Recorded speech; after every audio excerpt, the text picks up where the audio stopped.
तथापि एकान्तभक्तेषु पश्य भूपानुकम्पितं यन्मेषुं त्यजते साक्षात् কৃষ্ণদর্শনমাগতা। বুঝে দেখেন ভগবান কত দয়া করে এখানে এসেছে। যখন যে আমি দেহ রাখবো উনি এটা জানেন। আর উনি কেন এসেছেন? যেহেতু আমি হচ্ছি উনার ভক্ত।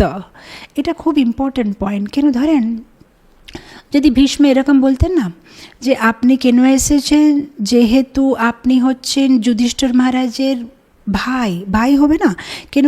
যুধিষ্ঠির মহারাজের মা কুন্তি দেবীর দাদা হচ্ছেন বসুদেব, আর বসুদেবের ছেলে হচ্ছেন কৃষ্ণ। তার মানে যুধিষ্ঠির মহারাজের কি বলে মামার ছেলে, রাইট? তো মামার ছেলে বলে ওনার দাদু এখন দেহ রাখবে বলে উনি আসেন না। উনি কেন এসেছেন? যেহেতু ভীষ্ম হচ্ছে ভক্ত। আর এটা কেন ভীষ্ম ক্ল্যারিফাই করছে, কেন ওখানে যে হাজার হাজার সাধু সন্ন্যাসী বসে আছে, ওরা মনের মধ্যে ভাবতে পারে আরে ভীষ্ম তুমি তো খুব লাকি আছো, তোমার জন্য তো কৃষ্ণ এসেছে শেষের সময়ে দেহ রাখার সময়। যেহেতু তোমার নাতির সাথে কৃষ্ণর একটা সম্বন্ধ আছে, কিন্তু আমরা তো সন্ন্যাসী, আমাদের কোনো নাতিপতি নেই, তাহলে কৃষ্ণ কি আমাদের জন্য আসবে না? সেই জন্য ভীষ্ম এখানে ক্ল্যারিফাই করছে যে না না, নাতিপতি জন্য না, যে ভগবানের ভক্ত তার জন্য ভগবান আসবে। আমাদের ভগবানের সাথে একটা পার্মানেন্ট রিলেশনশিপ আছে, আত্মা আর পরমাত্মা। আমরা হচ্ছি ভগবানের অংশ, আমাদের ভগবানের সাথে একটা শাশ্বত সম্বন্ধ আছে। আর যে কেউ যদি ভগবানের ভক্ত আছে তাহলে ভগবান ওর জন্য আসবে। এটা না শুধু ভীষ্ম জন্যই এসেছে, যেহেতু ওনার অর্জুন সাথে যুধিষ্ঠির সাথে সম্বন্ধ আছে, ভগবান সবাই জন্য আসবে। কিন্তু ওটা হতে জন্য আমাদের জীবনে আমাদেরকে প্রথমে ভক্ত হতে হবে। আর ভক্ত কি করে হওয়া যায় কিংবা ভগবানকে কি করে আকর্ষিত করা যায় সেটা ভীষ্ম বলছে পরের শ্লোকে। ভক্ত্যাবেশ্য মনো যস্মিन् বাচয়ন্নাম কীর্তয়ান ত্যজন কলেবরম যোগী মুচ্যতে কামকর্মভিঃ। বলছে ভগবান যেরকম আমার জন্য এসেছে, এই যে আমি দেহ রাখবো, তোমার জন্য তোমার সবাই জন্য আসবে। কি করে আসবে? মনের মধ্যে। কি করে তোমার মনের ভিতরে ভগবান থাকবে? যদি তুমি জপ করছো, chanting of the Holi name যদি তুমি জপ করছো, তাহলে ভগবান নিশ্চয়ই আসবে। কখন? শেষের সময়, যখন প্রয়াণকালে তুমি দেহ রাখবে, at the time of quitting the material body, ভগবান পক্কা আসবে। সেই জন্য তোমাকে জপ করতে হবে। মানে এটা ভীষ্ম আমাদের জন্য একটা মানে কি বলে ইনস্ট্রাকশন দিচ্ছে যে কি করলে আমরাই ভীষ্মর মতো মৃত্যুটা পাবো যদি আমরা ভগবানের নাম নিই। আর এটা খুব লজিক্যাল আছে। কেন? ভগবান তো বলে দিয়েছে না হাম তিষ্ঠানি বৈকুণ্ঠ যোগী নাম হৃদয়েষু, না আমি যোগীর হৃদয়ে থাকি, না আমি বৈকুণ্ঠে থাকি। ইয়দ যেখানে আমার ভক্ত মদ ভক্তা যত্র গায়ন্তি তত্র তিষ্ঠানি নারদা, আমার ভক্ত যেখানে গান করে আমার নাম নেবে আমি তো সেখানেই থাকি নারদ। তো যে ভগবানের নাম নিচ্ছে নিশ্চয়ই শেষের সময় যখন দেহ রাখছে ভগবান আসবে। ভগবান অনেক জায়গাতে, নীলকণ্ঠ গোস্বামীর একটা কেবলাষ্টকম আছে, ওখানে খুব সুন্দর উনি বলছেন হরি সদা বসে তত্র যত্র ভাগবতা জনাঃ গায়ন্তি ভক্তি ভাবেন হরিনামেব কেবলম হরিনামেব কেবলম। হরি সদা বসে তত্র यत्र भागवत जनः गायन्ति भक्ति भावेन। भक्ति भावे যদি কেউ গান করছে ভগবানের নাম, সেখানে ভগবান থাকে। সেটা নীলকণ্ঠ গোস্বামী ওনার নাম কেবলাষ্টকমে বলছে। এরকম অনেক জায়গাতে আমরা এটা শুনেছি, ভাগবতে, অন্য অন্য পুরাণে, রামায়ণে আমরা দেখি। তুলসীদাসে বলছে, ইনফ্যাক্ট তুলসীদাসের একটা খুব সুন্দর শ্লোক আমার মনে পড়ছে। ও বলছে যদি কেউ ভগবানের নাম না নেয় তাহলে কি হবে? বলছে যদি ভগবানের নাম কেউ না নেবে, তাহলে যদি একটা কল্প বৃক্ষের নিচে দাঁড়িয়ে থাকলেও খিদে দিয়ে মরে যাবে। মানে কল্প বৃক্ষের নিচেই আছে, কিন্তু তাও খিদা পেয়ে মরে যাবে। কেন? কেন? ভগবানের নাম যে না নেবে তার বুদ্ধি কমে যাবে। তার বুদ্ধি নেই, তা বুঝতেও পারবে না যে আমি কল্পবৃক্ষের নিচে দাঁড়িয়ে আছি, আমি কল্পবৃক্ষকে চাইলে আমাকে খেতে দেবে, আমি কেন খিদে দিয়ে মরে যাব। কিন্তু বুদ্ধি আসবে না ভগবানের নাম না নিলে। তো ও মানে ওই শ্লোকে বলছে যে যদি ভগবান রামের নাম কেউ না নিচ্ছে তাহলে কল্পবৃক্ষের নিচে দাঁড়িয়ে মরে যাবে, অমৃত হাতে থাকলে বিষ হয়ে যাবে, আর গঙ্গার কিনারে মানে গঙ্গার কাছে বসে থাকলেও তিষ্টা পেয়ে মরে যাবে, মানে কিন্তু জল খাবে না। কিন্তু এত বুদ্ধি নেই, যখন ভগবানের নাম না নিচ্ছে কী হবে, সব বুদ্ধি চলে যাবে, আমরা মন মানে বুদ্ধিভ্রষ্ট হয়ে যাবে। আর যদি ভগবানের নাম নেবে সে সব রকম, ভগবান কি বলছে, আমি দেব বুদ্ধি ওদেরকে, জ্ঞান দ্বীপে না, আমি ওদের মনের ভিতরে জ্ঞানের দ্বীপটা জ্বালাবো। তো এখানে বলছে যে হ্যাঁ তোমরা তোমাদেরই মানে জীবনে ভগবান আসবে যদি সব কিছু মঙ্গল হবে। যেরকম আজকে ভীষ্মের মৃত্যুটা কত সুন্দরভাবে হচ্ছে, যদি আমরা এরকম চাই তাহলে ভগবানের নাম নিলে সব কিছু মঙ্গল। নীলকণ্ঠ গোস্বামীর প্রথম শ্লোকে বলছে মধুরম মধুরে ভ্যোপি মঙ্গলে ভ্যোপি মঙ্গলম পাবনম পাবনে ভ্যোপি হরিনামেব কেবলম হরিনামেব কেবলম। পাবনম জীবনে সব কিছু পাবনেভ্যোপি মঙ্গলেভ্যোপি, সব কিছু মঙ্গল হয়ে যাবে জীবনে, কিছু অমঙ্গল থাকবে না যদি ভগবানের নাম নিচ্ছে। মধুরম সব কিছু মধুর, একদম মানে জীবনটা আনন্দিত হয়ে যাবে, পবিত্র হয়ে যাবে যদি কেউ ভগবানের নাম নিচ্ছে। ভগবানের নাম তপস্যা করলে হবে না, কিংবা যেরকম যে আমি অনেক উপবাস করব তপস্যা করব না, ভগবানকে ভালোবাসা, ভগবানের নাম নেওয়া। কেন? হিরণ্যকশিপু তো 1,00,000 বর্ষ তপস্যা করেছে, সৌবরী মুনি 60,000 বর্ষর তপস্যা করেছে, কিছু পায় না। কিন্তু ধ্রুব মহারাজ ভগবানের তপস্যা করেছে, ভগবানের নাম নিয়েছে, ওম নমো নারায়ণ, 6 মাসের ভিতরে ভগবানকে পেয়ে গেছে। তো ভগবানের নাম নিতে হবে, আর ভগবানকে যদি কেউ ভালোবাসে মানে শুদ্ধ মনে ডাকে তাহলে ভগবান ওনাদের জীবনে প্রবেশ করবে আর সব বন্ধন থেকে ওনাদেরকে মুক্ত করবে, আর জীবনে শেষে সময়ে যেরকম ভীষ্মের জন্য এসেছে এরকম আমাদের জন্য আসবে। ও মাই গড, এটা তো সব থেকে বেস্ট শ্লোক, মানে এই শ্লোকটা আমরা কণ্ঠস্থ করতে পারি, এত সুন্দর শ্লোক। যে এখন যে শ্লোক আসছে আমার খুব ফেভারিট শ্লোক।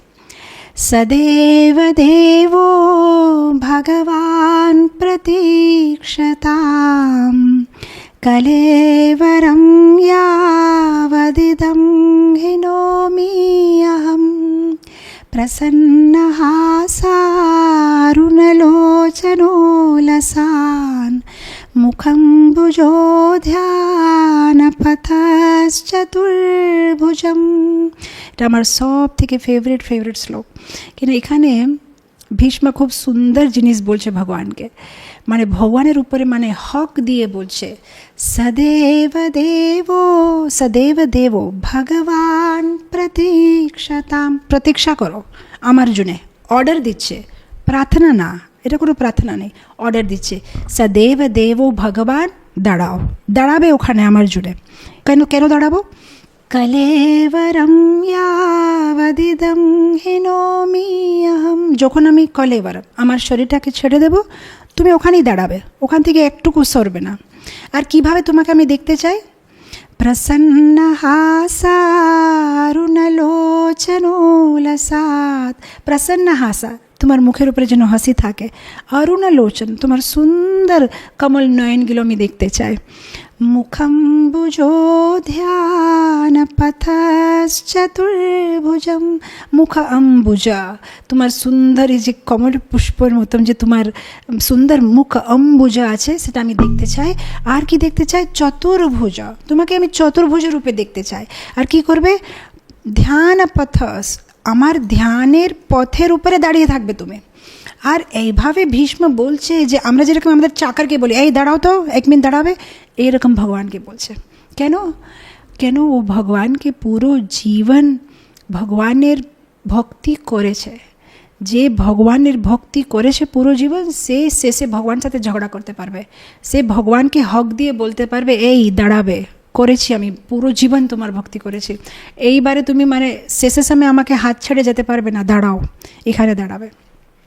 কিন্তু যে ভক্তি করে নেই তার কী হবে, শেষের সময় মৃত্যুকালে ভয় ভয় আসবে, ঘাম আসবে, আরে পুরো জীবন অনেক পাপ করলাম, ভগবানকে মনে করি না, কিচ্ছুই ভালো কাজ করি না, এখন আমার কি হবে। কিন্তু যে ভগবানের ভক্তি করেছে তার এটা কনফিডেন্স থাকবে, সেটা ভীষ্মের একটা কনফিডেন্স দেখা যাচ্ছে, কেন করেছি ভগবানের ভক্তি। মানে খুব সুন্দর আচার্যরা বলছে, one should pray so hard that the Lord is obliged, মানে আমি এটা বাংলাতে কী করে বলবো, যে এত মানে আমাদের তীব্রভাবে ভক্তি করতে হবে যে ভগবান ঋণী হয়ে যাবে, মানে বাধ্য হয়ে যাবে যে আসতেই হবে, মানে যে কী করে না আসবো, মানে এত সুন্দরভাবে একটা ভক্তকে ভক্তি করতে হবে ভগবানের জন্য, তো ভগবান পক্কা আসবে। তো এখানে ভীষ্ম ভগবানে এত সুন্দর পুরো জীবন ভক্তি করেছে। এখন ভক্তি মানে আপনারা হতে পারে বলবেন যে কোথায় কোথায়, মানে আমরা তো দেখি না যে মানে কোথায় লেখা আছে যে ও 16 মালা করেছে কিংবা পূজা। ভগবান ওনার স্মরণে ছিল, প্রতি কি বলে এভরি সেকেন্ড উনি ভগবানকে মানে স্মরণে রেখেছিলেন। আর সব কিছু মানে যে ভগবানের লীলা, এটা ভগবানের লীলা বলে বুঝে সে জ্ঞানে উনি মানে আছে না, ভগবানকে ভালোবেসেছে।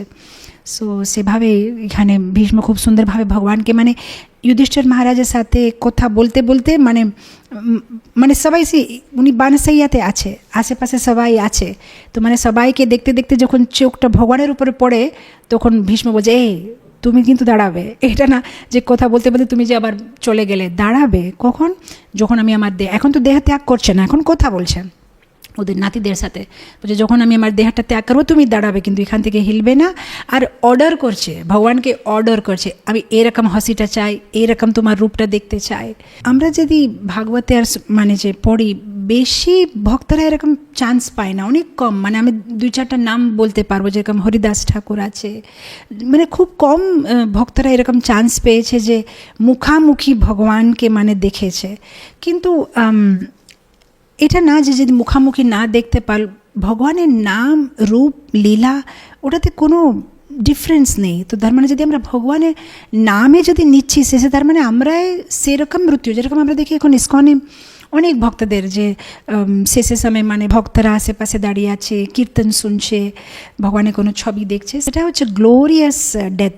যেহেতু ভগবানকে নিজে দেখা কিংবা ভগবানের নাম শোনা, সেটাতে কোনো মানে ডিফারেন্স নেই। তো আমরাই যদি এরকম মৃত্যু চাই, তাহলে আমাদের ভগবানের নামটা নেবার অভ্যাস করতে হবে।